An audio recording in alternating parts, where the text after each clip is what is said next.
Ini sudah benar-benar ditinggalkan Quran itu. Ya, sudah benar-benar ditinggalkan. Lihat saja Quran sudah tidak pernah dikaji, dibaca, para kiai, para ulamanya sudah dijauhi, masjid-masjidnya sudah cara rencang, tinggal aki-aki, ini. Itu kan sudah, itu fakta. Bismillahirrahmanirrahim. Assalamualaikum warahmatullahi wabarakatuh.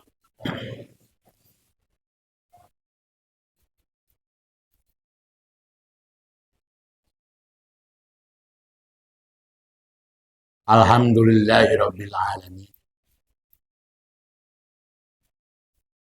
Alladzi ja'alanal muslimina bihidayati.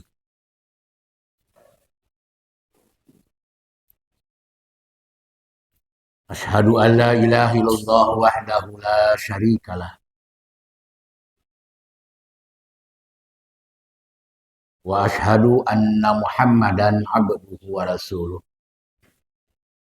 Allahumma sholli wa sallim wa barik ala nabiyil karim.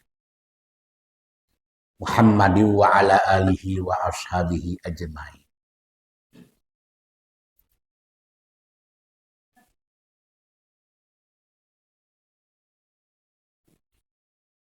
Jamaah sekalian,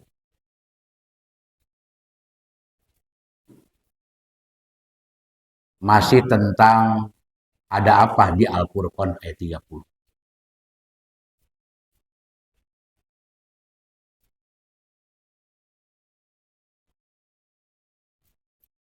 Tentu sedikit kita harus menggarisbawahi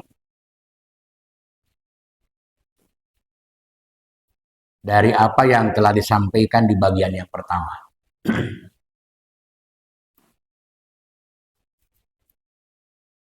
Jika umat Islam sudah bersikap mahjuro, menjauhi Al-Quran, dengan cara tawalla, dengan cara nasu mazukiru bihi, dengan cara a'radu an zikri, maka disebutkan pada penjelasan yang lalu,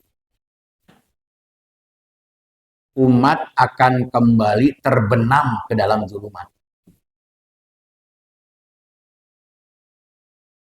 Dan kalaupun riak-riak peribadahan masih ada, justru telah terjadi desakralisasi. Nanti akan dijelaskan maksudnya. Umat akan terbenam kembali ke dalam zulumat, seperti yang diungkapkan dalam surat Ibrahim ayat 45. Wasakantum fi masakinil ladzina zolamu anfusahum. Kelak satu saat kalian akan terbenam kembali ke dalam zulumat. Di mana zulumat itu sendiri memiliki arti diddul ilmi. Jadi yang dikatakan zulumat itu adalah diddul ilmi.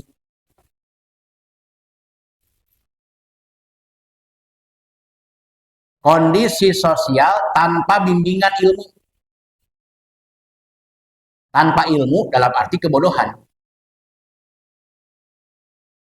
Zulumat juga diartikan diddul hadyi, tanpa pedoman. Kalau orang sholat tanpa pedoman Al-Quran dan As-Sunnah, rusak sholatnya. Kalau orang saum tanpa pedoman Al-Quran dan As-Sunnah, rusak saumnya.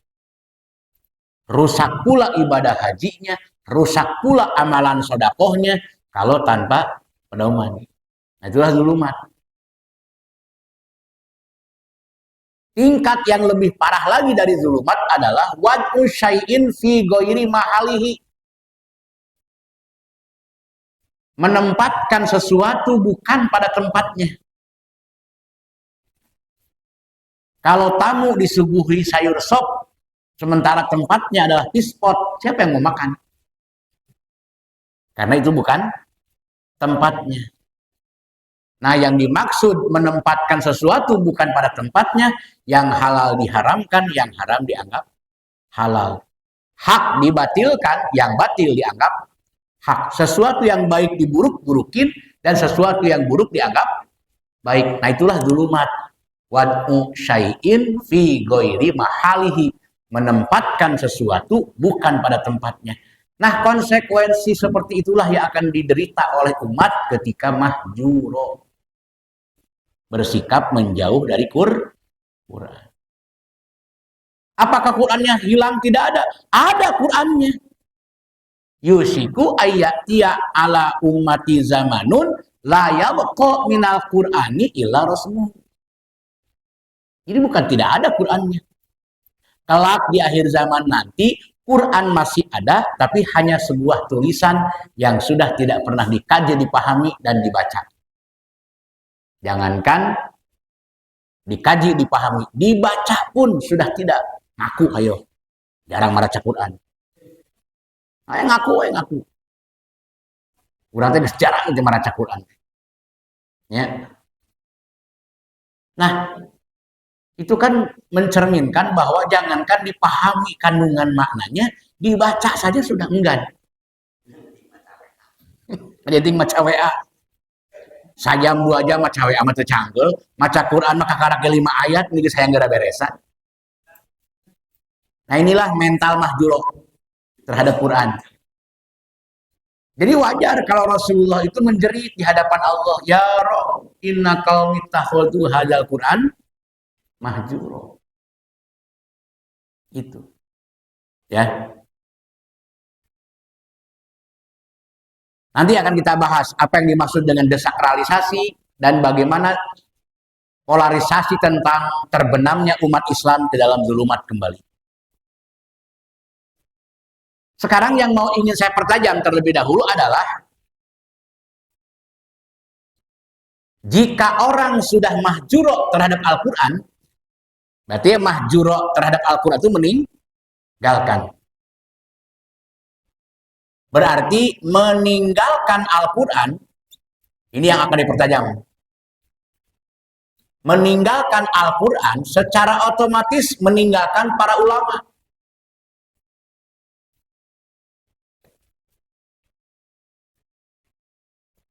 Ya, meninggalkan Al-Quran itu secara otomatis meninggalkan para ulama. Meninggalkan para ulama otomatis menjauh dari masjid-masjidnya. Sebab ulama mah betah kena ngehenen di masjid, Pak. Meninggalkan Al-Quran sama dengan meninggalkan para ulamanya, meninggalkan para ulama sama dengan menjauhi masjid-masjidnya.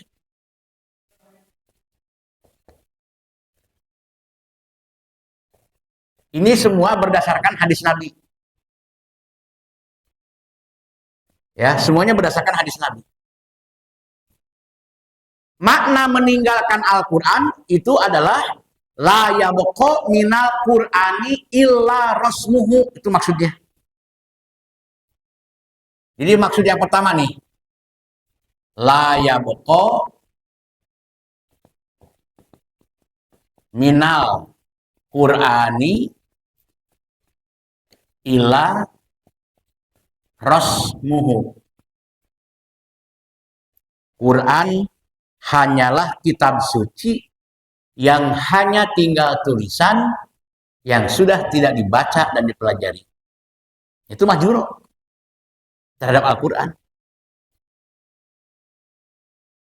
Jadi jangan heran kalau penumpukan Quran di masjid itu ada, tapi isinya tidak pernah dibuka lembar demi lembar. Walaupun kita tidak perlu menuduh semua umat sudah tidak baca Quran, yang baca masih ada. Tapi kalau hanya sebatas membaca saja, belum menjadi hidayah. Quran itu baru akan menjadi hidayah kalau sudah dipahami. Kalau dibaca, ada nggak pengaruh? Ada. Apa pengaruhnya? Niiskeun pikiran. Minimal tiis pikiran dengan baca Quran. Mendengar saja sudah beda kepikiran. Apalagi kalau sudah membacanya. Tapi karena ada setan dalam diri kita, membaca itu terasa berat. Membaca Al-Quran itu terasa berat. Sama beratnya seperti hadir di pengajian kita hari Ahad pagi. Ini hari Ahad loh, waduh, udah berat itu. Kita mempertimbangkan jauh-jauh dari dulu. Kenapa kita buka hari Ahad? Kita akan mencari upaya kristalisasi siapa yang mampu mengabaikan budaya hari Ahad. Oh, itu kudu ngerehkeun eta. Nah, Anda yang hadir di hari Ahad pagi ini adalah termasuk tipe orang-orang yang bisa mengalahkan kesenangan pribadi di hari Ahad. Gitu. Minimal jalan-jalan di lapdek, beri jajan, kan kalapdek mah beres ngaji ge bisa. Malah matahari sudah mulai mencorong, agak panas, kalori bisa keringat bisa keluar lebih banyak gitu daripada pagi-pagi itu. Itu ngesang pagi-pagi. Nah jadi itu, kita benar-benar ujian mengambil hari Ahad itu. Ujian besar. Mengambil hari Ahad. Dengan modal tawakal, alhamdulillah bisa berjalan. Modal tawakal memang dia. Nah jadi sekali lagi, mahjuro itu diartikan menjauhi Al-Quran dalam bentuk tawalla, nasu mazukiru, a'rodoan, zikri. Dalam bentuk tawalla,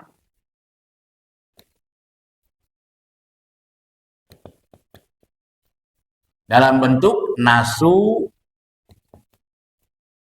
mazukiru yang kemarin dijelaskan,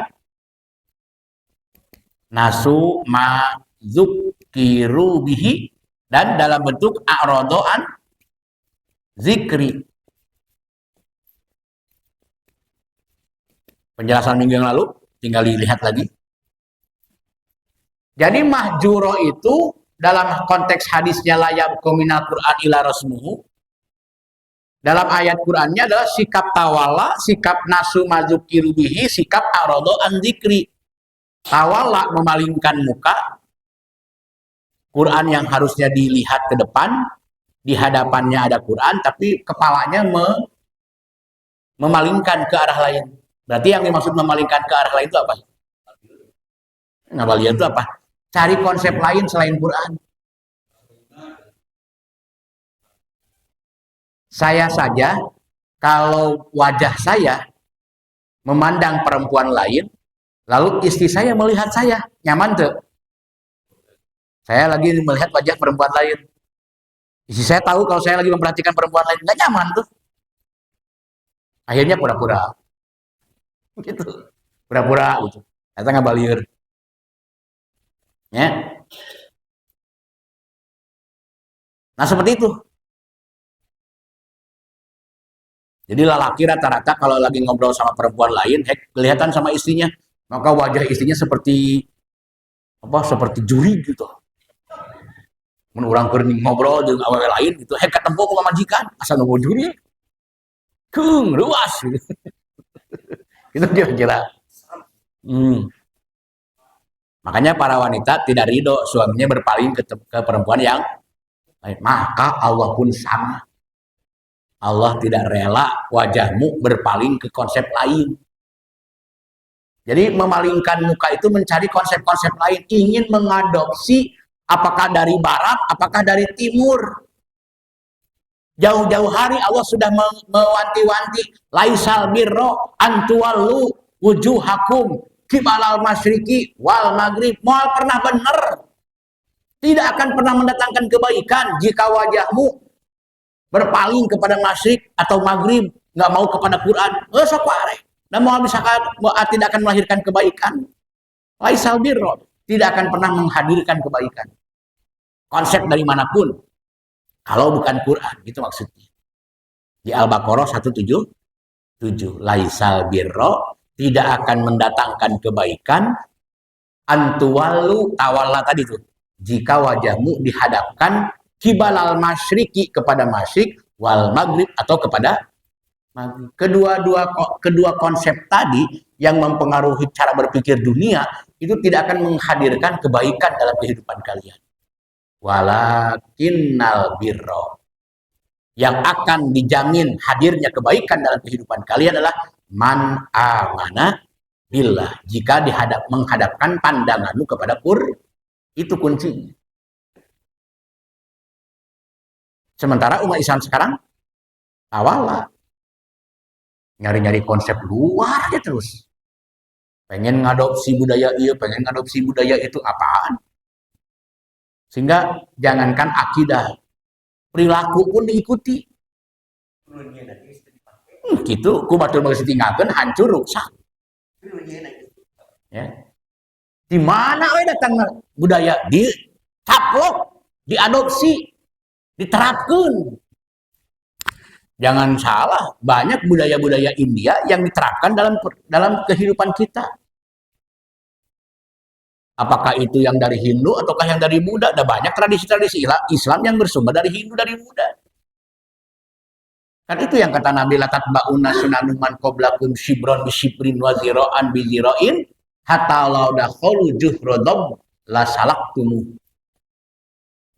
Kelak umatku dari mulai sejengkal demi sejengkal, sehasta demi sehasta. Asal lama pelan, sedikit, akhirnya makin lebar, makin melebar budaya orang lain, budaya luar masuk ke mempengaruhi Islam. Kan gitu. Ini akibat apa? Tawalla. Quran sudah tidak lagi digandrungi oleh umat Islam sendiri. Jadi umat Islam sendiri nggak respect dengan Quran. Mana buktinya? Lihat saja di pengajian-pengajian sekarang, coreng-cang. Ya. Bahasa Filipina itu coreng-cang deh. Ya. Jadi masjid iya aya pengajian coreng-cang, masjid itu aya pengajian coreng-cang. Karena pikirannya sudah tidak ke Quran. Terhadap seruan-seruan Allah tidak ada respect sama sekali. Tidak menyambut dengan baik. Karena ngaji mah hese. Nah, itu tawala. Terus nasu mazukiru, mengabaikan apa yang Allah peringatkan. Mengabaikan apa yang Allah peringatkan. Jangan salah, di Quran itu banyak sekali peringatan-peringatan Allah kepada kita. Panggeing, panginget, pangeling Sundanya. Quran itu panggeing. Orang tidur dibangunkan, kalau dia bangun masih sadar. Orang mati dibangunkan, jangankan bangun, tubuhnya pun ikut bergerak, digoyang-goyang. Maka al-hayyu qad yu'allimahu naqrul ibrah wal mayyitu la yata'allamahu qad usuyuf. Orang hidup ditusuk dengan jarum sangat merasakan sakitnya, tapi orang sudah mati jangankan dengan jarum, cacagan kubedog, mutilasi badannya, orang sudah mati merasakan tidak? Tidak. Nah, orang yang masih hidup kesadarannya diingatkan oleh Allah dengan ayat demi ayat, idza dzukirallahu wajilat qulubuh. Apa wajilat itu? Respek karena Quran. Sangat besar perhatiannya kepada Quran. Itu respek namanya. Ya. Seperti ada saudara kita yang menderita, kita ikut merasakan dan ikut membantu meringankan kesulitan orang, itu namanya mutual respect disebut. Mutual respect itu unsur dari ruhama, yaitu menghidup-hidupkan rasa kasih sayang. Silih pikannya Nah, dengan Quran akan lahir seperti itu. Tapi kalau nasu mazukiru, ya sudah, berarti menuju kepada kekufuran. Ujung-ujungnya apa? Nanti dari tawala ujung-ujungnya apa? Liup sidapiha. Akan timbul banyak kerusakan. Liup sidapiha. Sikap tawala akan menimbulkan banyaknya kerusakan. Hadir di kehidupan kalian bibit-bibit pirusakeun. Tahu itu kalau tawala. Kalau nasuna mazukiru adalah bagtatan. Faizahum bagtatan faizahum mublisun. Itu ya. Ini surat Al-Baqarah 205, ini Al-An'am 44, ini Toha 124. Ya. Bagtatan faidahum mublisun. Bagtatan itu apa? Bencana yang terus-menerus. Sistemik. Selesai bencana ini, tidak lama kemudian datang lagi bencana berikutnya. Berbagai macam bencana lahir di kehidupan kalian. Faidahum mublisun. Karena apa? Apa yang diserukan oleh Allah, kalian tidak mau memperhatikan dan nggak peduli saja. Itu mahjuro itu. Mahjuro yang ketiga adalah a'rodo an zikri. A'rodo itu membelakangi dan meninggalkannya. Nyanukangan, nyaninggalkan. Jadi benar-benar Al-Quran tidak lagi dijadikan sebagai pegangan hidup. Ditinggalkan total Quran itu. Nah maka apa yang akan diderita oleh orang-orang yang meninggalkan Al-Quran? Yaitu ma'isyatan donka. Ma'isyatan donka. Dihimpit berbagai kesulitan. Jadi kalau sekarang kita merasakan himpitan-himpitan ekonomi yang membuat kita serba sulit, ini karena umat secara umum telah bersikap a'rodo an zikri. Toha 124. Nah inilah yang dimaksud dengan mahjuro. Ya Rob inna qaumi takhadhu mahjuro. Ya Allah, umatku telah bersikap mahjuro terhadap Al-Quran. Yaitu tawalla nasu mazukiru bihi a'rodo an zikri. Itu ya.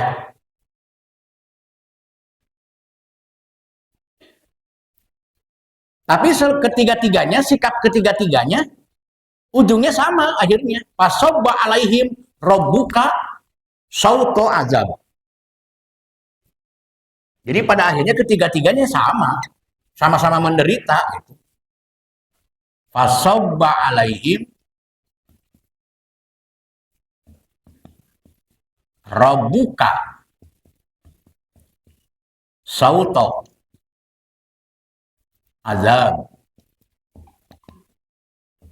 Ya. Pada akhirnya akan ditimpa bencana dahsyat kepada mereka seluruhnya.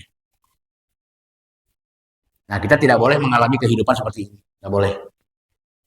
Maka cara menyelamatkannya bagaimana? Satakunu fi akhir zaman fitanun kakito illail muslim qila mal makhraj minha ya Rasulullah. Bagaimana cara keluar menyelamatkan diri dari kondisi yang akan menjadikan sebab kehancuran?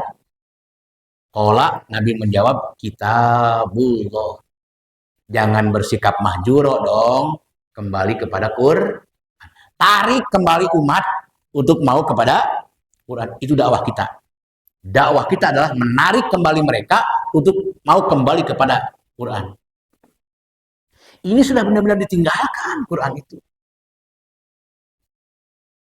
Ya, sudah benar-benar mulai ditinggalkan.